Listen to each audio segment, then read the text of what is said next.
देखिए थर्ड नियम देखिए इसका, तो थर्ड नियम क्या है, एक अवतल दर्पण हम यहाँ पे लेते हैं सबसे पहले फिर से, तो ये M1 और ये M2, ठीक है, ये एक अवतल दर्पण हो गया। हम मान लेते हैं कि इसका क्या है, मुख्य अक्ष है और ये इसका पोल यानी ध्रुव है, ठीक है।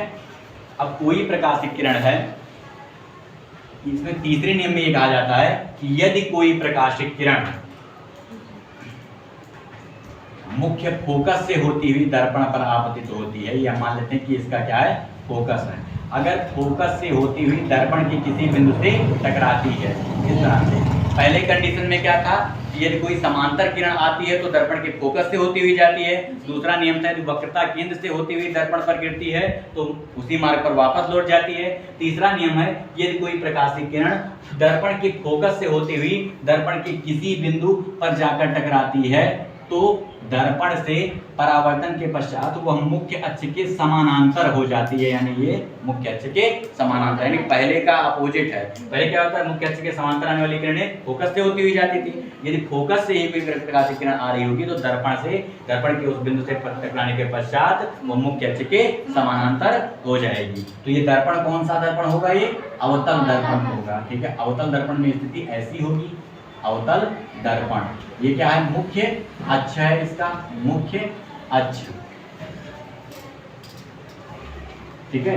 और ये ध्रुव आपका हो जाएगा, ये आपका है फोकस, तो फोकस से होती हुई अगर जा रही है तो क्या हो जाएगी, मुख्य अक्ष के समानांतर हो जाएगी। ये हमारा ये हो गया। अगर इसी चीज को हम उत्तल दर्पण पे देखेंगे तो उत्तल दर्पण पर देखने का मतलब ये हो गया कि ये हम एक सबसे पहले एक उत्तल दर्पण बना लेते हैं जिसके अंदर वाले पृष्ठ पर क्या होगी, कलई होगी और बाहरी पृष्ठ से प्रकाश का परावर्तन होगा।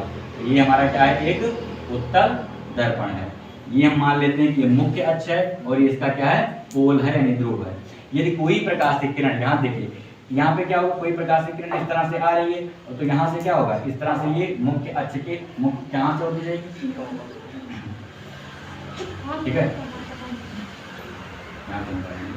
यहाँ देखिए अगर यहाँ से इस तरह से जाएगी कोई प्रकाश की किरण, तो अगर इस तरह से कोई प्रकाश की किरण जा रही है तो ये क्या हो जाएगी, मुख्य अक्ष के समानांतर हो जाएगी इस तरह से, यानी इसको इस तरह से बना लीजिए, इधर को बनाइए तो ये क्या हो जाएगा, ऐसे डॉटेड लाइन से होगा, इसको तीर कहिए, तीर का सेंटर होगा, ये क्या हो जाएगा आपका, फोकस हो जाएगा, यानी फोकस।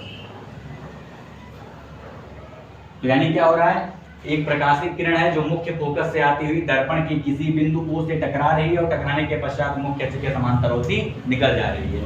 तो ये तीसरा नियम हो गया। तीसरा नियम लिख लीजिए पहले, उसके बाद इधर से जाएगी प्रकाश किरण, यहाँ से, क्योंकि फोकस तो मेन इधर होता है ना,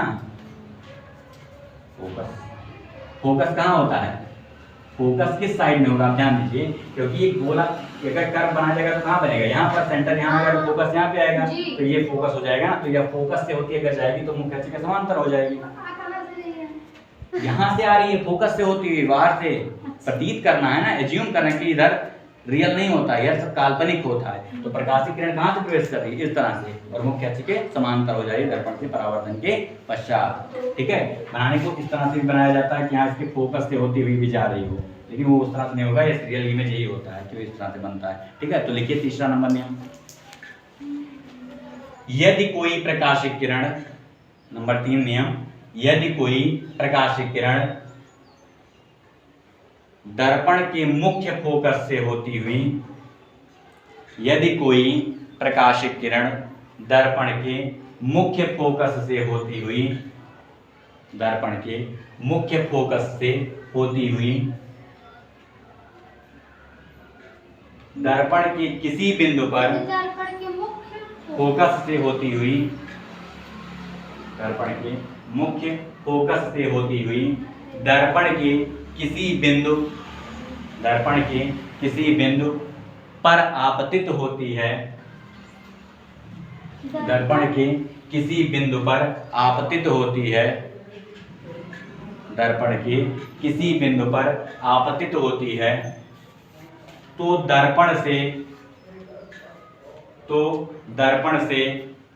परावर्तन के पश्चात होती है, तो दर्पण से परावर्तन के पश्चात,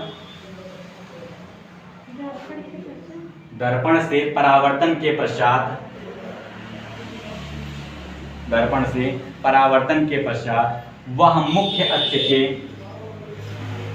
दर्पण से परावर्तन के पश्चात वह मुख्य अक्ष के समानांतर हो जाती है। वह मुख्य अक्ष के समानांतर हो जाती है। वह मुख्य अक्ष के समानांतर हो जाती है। हो गया जी। बाकी हम लोग कल डिस्कस करेंगे अगला पॉइंट हमारा क्या होगा, दर्पण से संबंधित परिभाषाएं। जो हमने आज फिगर बना के ड्रा किया था उन सारी परिभाषाओं को हम लिखेंगे, क्योंकि वो एक छोटी छोटी परिभाषाएं कभी कभी पूछ ली जाती हैं। तो आज का पॉइंट ये सब क्या आता है पेपर में? आज ये सारे नियम आएंगे। कहाँ से आएंगे वो अभी जब कंप्लीट हो जाएगा चैप्टर, जब आप न्यूमेरिकल सॉल्व करने लगेंगे तब समझ में आएगा कि इसकी वैल्यू थी कहाँ पे। अभी आप पढ़ते जाइए, क्योंकि सारे क्वेश्चन, क्योंकि अब ज़्यादातर न्यूमेरिकल बेस्ड क्वेश्चन आते हैं, लेकिन ये नहीं जानोगे तो उन न्यूमेरिकल्स में अप्लाई नहीं कर पाओगे, और न्यूमेरिकल्स में अप्लाई नहीं करोगे तो न्यूमेरिकल्स कितना भी लगाओगे गलत हो जाएंगे। तो मैथ में होता है आपको डायरेक्टली फॉर्मेशन होता है, लेकिन यहाँ पे पहले आप थ्योरी पढ़ेंगे, थ्योरी से रिलेटेड ही न्यूमेरिकल्स आपको आगे चल के मिलेंगे। ठीक है, तो बाकी हमको कल याद रहेगा हमको क्या बताना है कल, तो दर्पण से संबंधित परिभाषाएं। ठीक है, परावर्तन की कुछ परिभाषा ये मत बना ले। बना दीजिए।